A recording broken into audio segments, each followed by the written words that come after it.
Praise the Lord, जय मसीह, God bless you. परमेश्वर आप सभी से बेहद प्रेम करते हैं। आज हम देखेंगे परमेश्वर के पवित्र बाइबल से पवित्र वचन को। निर्गमन का पुस्तक 33 अध्याय 7 पद से लेकर 11 पद तक। विषय है मिलाप वाला तंबू। मूसा तंबू को छावनी से बाहर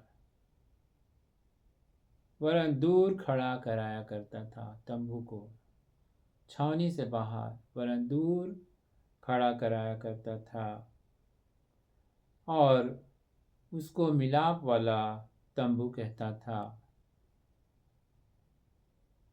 जो छावनी से जहाँ लोग रहते थे उससे दूर रहता था, वो उसको मिलाप वाला तंबू कहता था। और जो कोई यहोवा को ढूंढता वह उस मिलाप वाले तंबू के पास जो छावनी के बाहर था निकल जाता था।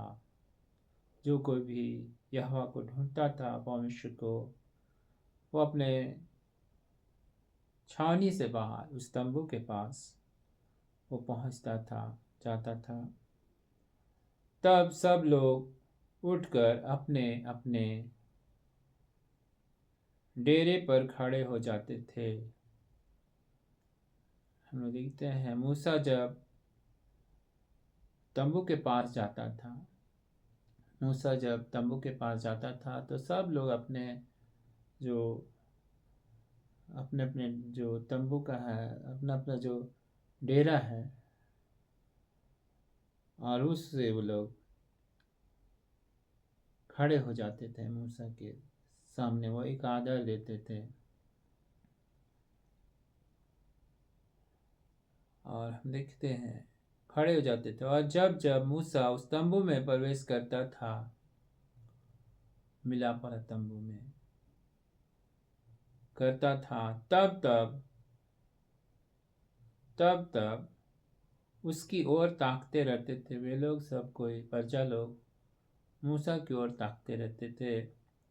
जब मूसा उस तंबू में प्रवेश करता था तब बादल का खंभा उतर के तंबू के द्वार पर ठहर जाता था। जब मूसा उस तंबू में जाते थे तो बादल का खंभा उस तंबू में ठहर जाता था, मतलब परमेश्वर की उपस्थिति हो जाता था वहाँ पर।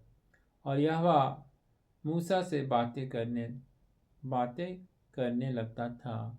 मूसा से और बातें करते थे एक मित्र की तरह से। और सब लोग जब बादल के खंभे को तंबू के द्वार पर ठहरते देखते थे, परमेश्वर की उपस्थिति होता था वहाँ पर। और यहोवा मूसा से इस प्रकार आमने सामने बातें करता था जिस प्रकार कोई अपने भाई से बातें करे, अपने भाई की तरह से परमेश्वर मूसा से आमने सामने बातें करते थे। इतना घनिष्ठता था उनके साथ मूसा का, परमेश्वर के दास मूसा का, मोजिस का। और मूसा तो छावनी में लौट जाता आता था, पर यहोशू नामक एक जवान जो नून का पुत्र और मूसा का सेवक था, वह तंबू में से न निकलता था।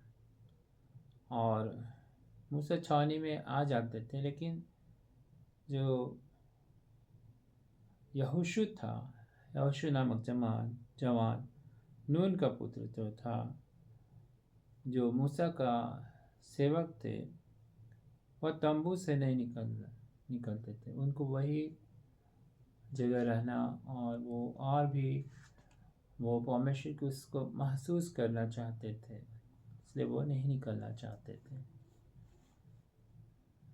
यहोशू, परमेश्वर का धन्यवाद हो। आज हम देखेंगे इसमें हम क्या सीखते हैं इस वचन में। पहला बात है कि परमेश्वर की उपस्थिति। तंबू में बादल का खंभा उतरता था, जो परमेश्वर के वहाँ मौजूद होने का संकेत था। दूसरा, घनिष्ठ संवाद। मूसा परमेश्वर से आमने सामने एक भाई की तरह से बातचीत करता था, मित्र की तरह से। तीसरा, मध्यस्थता। मध्यस्थता, जब परमेश्वर ने इसराइलियों के पाप, जो इसराइलियों ने पाप किया, सोने का बछड़ा बना लिया, उसके कारण से परमेश्वर से दूर रहने का फैसला किया, तो यह जो तंबू था और ये उनके द्वारा एक संबंध का एक ये था, मध्यस्थता का कारण था। यह तंबू मूसा को परमेश्वर से विनती करने और लोगों के लिए मध्यस्थता करने का स्थान बना। जब लोग पाप किए तो ये तंबू, लोग सोना का बछड़ा बना लिए, परमेश्वर के विरुद्ध में काम किए, और तब यह तंबू जो है परमेश्वर के साथ विनती करने के लिए, और तब मूसा को परमेश्वर से विनती करने और लोगों के लिए मध्यस्थता करने का स्थान बना था तंबू। चौथा, पवित्रता और सम्मान।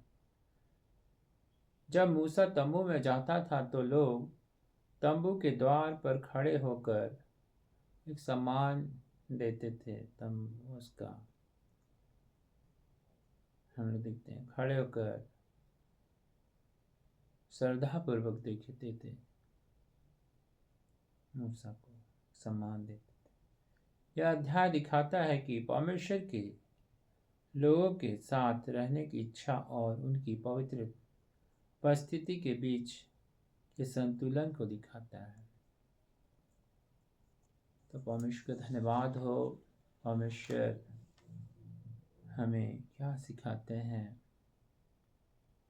परमेश्वर की उपस्थिति, उनकी पवित्रता और पाप के कारण इसराइलियों से थोड़ी दूरी बनाने के बावजूद मूसा के साथ उनके घनिष्ठ संबंध को दिखाता है।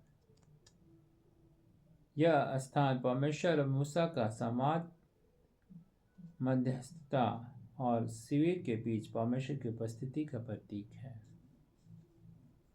Praise the Lord. God bless you. परमेश्वर आप सभी को बहुत आशीष दे। जय मसीह की।